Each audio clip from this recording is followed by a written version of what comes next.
안녕하십니까. 태권도 문화연대 이창호입니다. 고전 태권도의 기법들은 경기가 아닌 실전을 위한 기법들입니다. 그런데 여기서 실전이란 무엇일까요?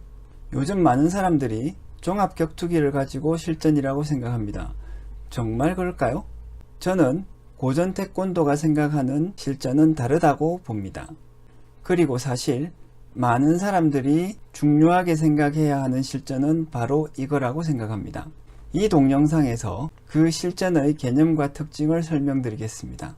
미리 말씀드리지만 제가 생각하는 실전이 모든 사람들에게 중요하다고 단언하지는 못합니다. 사람들마다 가치관과 목적이 다르니까요. 고전 태권도의 실전은 누구에게나 일어날 수 있고 피할 수 없으며 피해서도 안 되는 폭력의 위협이라고 생각합니다. 대표적으로 범죄 상황을 가리킵니다. 이것을 명확하게 설명하기 위해서 몇 개의 영화의 장면들을 보겠습니다. 첫 번째 장면입니다.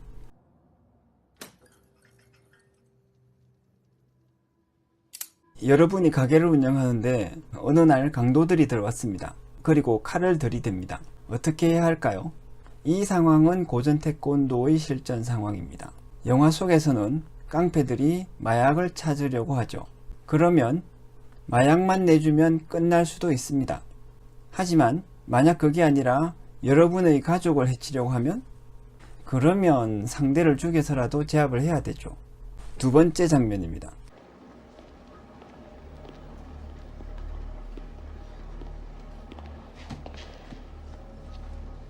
이 장면에서 주인공은 누명을 쓰고 감옥에 가게 됩니다. 그리고 주인공을 성폭행하려고 3명의 기존 죄수들이 덤비는 상황입니다. 주인공은 저항하다가 폭행으로 쓰러지죠. 세 번째 장면입니다. 영화 추격자의 한 장면이죠. 살인범을 쫓던 주인공이 마침내 범인과 맞닥뜨립니다. 상대는 이미 주인공의 지인을 죽였어요. 증거는 명확합니다. 그리고 상대도 내가 범인임을 안다는 것을 알고 있습니다. 이상으로 고전 태권도에서 가정하는 실전의 예들을 보았습니다. 이런 실전에는 어떤 특징들이 있을까요? 첫째, 여러분의 의지와는 상관없이 발생할 수 있는 상황들입니다. 비교하자면 종합격투기요? 그거 여러분이 경기에 안 나가면 영원히 할 일 없습니다. 하지만 범죄는 다르죠. 영화 아저씨의 장면처럼 혹은 쇼생크 탈출이나 추격자의 한 장면처럼 여러분이 피하고 싶어도 피할 수 없는 격투 상황이 있습니다. 둘째, 반드시 이겨야 합니다. 잘못하면 죽죠. 어떤 대가를 치르더라도 여러분은 이겨야 합니다. 법이요? 그건 그 다음의 일이죠. 쇼생크 탈출에서도 법을 생각해야 할까요? 추격자 상황에서는요. 실제로 있었던 안산 인질범의 상황을 봅시다. 딸이 죽었습니다. 이런 상황이라면 법 따지면서 안 싸우고 버티시겠습니까? 법이고 뭐고 따지기 전에 상대를 박살내야 합니다. 셋째, 상대는 특별히 격투기 고수가 아닙니다. 사람들은 실전을 생각하면서 격투기 고수들과 싸우는 생각을 많이 합니다. 여러분이 챔피언이 되고 싶으면 경기에 나가세요.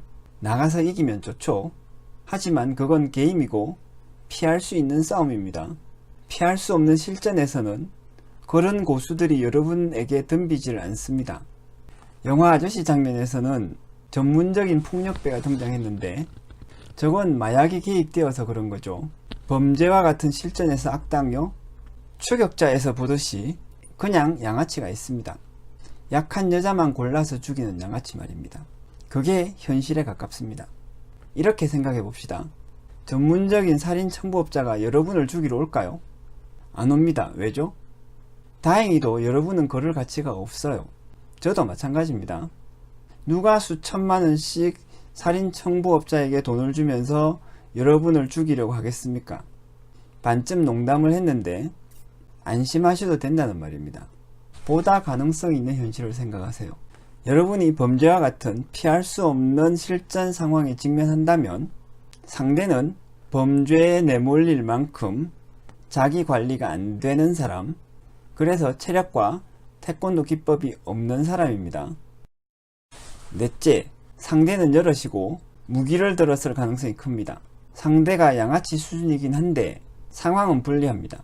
아저씨 상황은 여러분 한 명에 대해 상대가 2명이고 칼과 몽둥이를 들었네요.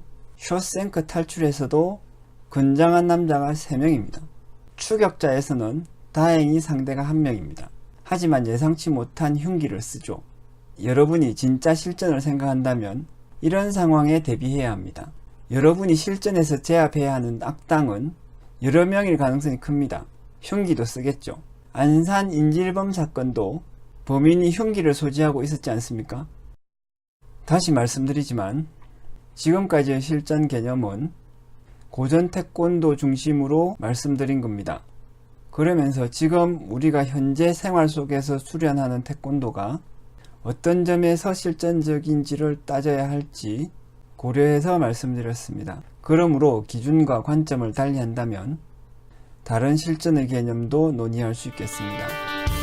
감사합니다.